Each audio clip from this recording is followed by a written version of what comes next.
Welcome back to the channel. Today I'm going to do the animating a box opening and closing. And this can be a little bit longer than normal video, and we're going to be doing animation more than modeling, but a little bit of modeling.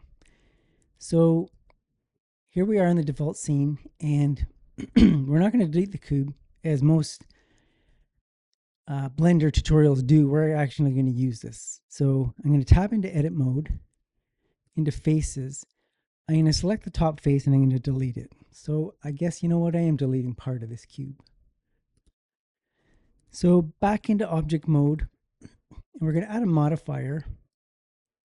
We're going to add some thickness to this. Actually, if you can look at this box, the walls are just paper thin, so we want to add some thickness to that. So we're going to add a solidifier modifier. And I'm in, just for housekeeping here, I'm in North America. I'm using imperial, and I'm using inches.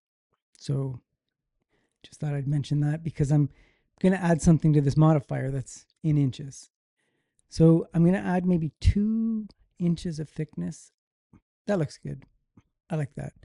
So we'll go ahead and apply this modifier. So we're going to have flaps opening this way and this way. I don't know why I did that. It's useless. So we're going to tap into edit mode, edges, and we're going to select this inner edge of this box. And I'm going to hold down my option key and click on this edge, and it selects all the edges. And then I hit the F key to fill it. And while that's selected, I can hit P because I want to separate that into a separate part. And you can see over here, there's a separate part. So we're going to go to object mode. We're going to select that surface we just created, tab into faces, and we're going to do a Command R to add a loop cut right in the middle, dead center. And while we're in edit mode, we're going to jump over to faces, and we're going to select this face, and we're going to hit P, and we're going to separate that as a separate object.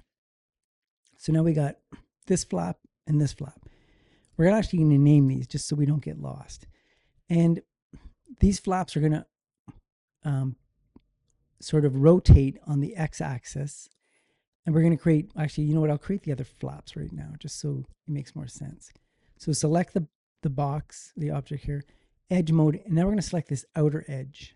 Hold down the option key, select it all the way around, F to fill, P to separate into part. You can see it's another object over here. Object mode, select this, into face mode, and we have this dividing loop cut here. We're going to do a loop cut on this one going the other way like that. And then while we're in here, face mode and P to separate this into a separate object. There we go. So now what we have is a box. So we're just going to do some housekeeping here. Box.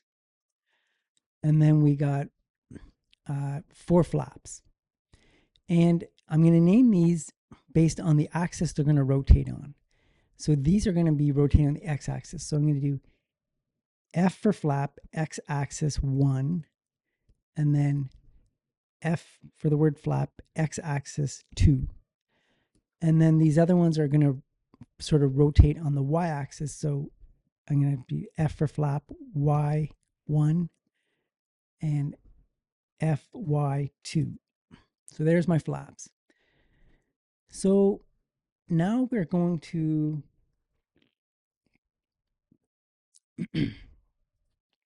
now these flaps, so I'm going to hide this box. So these are just paper thin. We want to add some thickness to these. So I'm going to grab this one here. I'm going to add a modifier, a solidify modifier, and we're going to add the same 2 inches to this. So there you can see it's grown by 2 inches. And what we're going to do is we're going to copy this modifier to the other 3 flaps. So with this flap selected first, I'm going to just hold down shift and select the top flap. So now they're all selected, but you can see this flap that has the modifier already attached to it is a different color. It's yellow. The other ones are red. So we're going to go to object, and we're going to go to modifiers and copy modifiers. And now it's copied to all the other 3 objects. So we're going to go through and we're going to apply these modifiers. So apply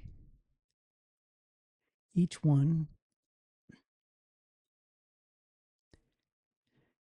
Now, now we have these. Now I'm just going to show you something here. Now, if I wanted to sort of rotate this flap as the box opens, I'm going to do select this object, R to rotate on the Y axis.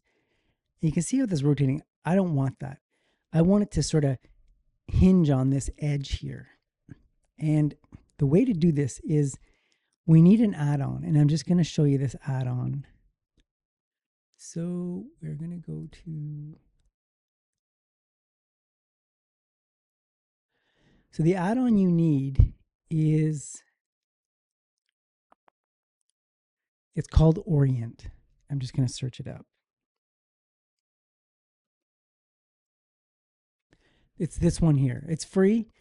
You need this add-on, and what this add-on allows you to do, this add-on does a whole bunch of things, but what I need it for is I need to, right now I could go into object, set origin. I need to set the origin to the geometry, but not for the whole object. I need to set it for this edge. So I'm going to tab into edit mode. So I'm in edge mode. I'm going to select this edge. And with this add-on, I can go to mesh, snap, and origin to selected. And in doing that, I'm going to do that now. I'll go back into object mode. Now I'm going to do this rotate Y and see how it hinges on that origin. That is the magic of that add-on. So to follow along on this tutorial, you're going to need to install that add-on. And there's a million videos on how to install add-ons. I won't bore you with that. So now I need to go to each of these and do the same thing. So edge mode, select that edge, mesh, snap, origin to selected. So back to object. So I'm going to hide these two so I can see the flaps underneath. So this one here, edge mode. So now this one, I want to select this edge right here. Mesh, snap, go back to object. This one, edge, select this, mesh, snap. There we go. So now I'll just, these are going to rotate on the x-axis. See, they work just fine. So I'll bring back these. So I'm going to move me over here. Actually, I see I haven't, I got to apply these. So all modifiers are going to apply. Oh yeah, I didn't apply the one there. Okay. So now we are going to open up. So we're going to open up a timeline here. So here we are on the timeline. We're going to turn on the auto keying. So anytime something moves, it'll automatically key. So the first thing I'm going to do is I'm going to select all of these flaps. And with my cursor, my pointer, in the viewport area, I'm going to hit I to insert. So it's going to insert a keyframe for all of these in the closed position, which is what I want. So now I'm going to move this out here to say 10. It really doesn't matter where. And I am going to open these flaps. So rotate Y and something like that. And then rotate Y. You can see it's adding. Oh, hold on. I didn't have auto keyframe on. See that? Auto keyframe's on now. So rotate Y.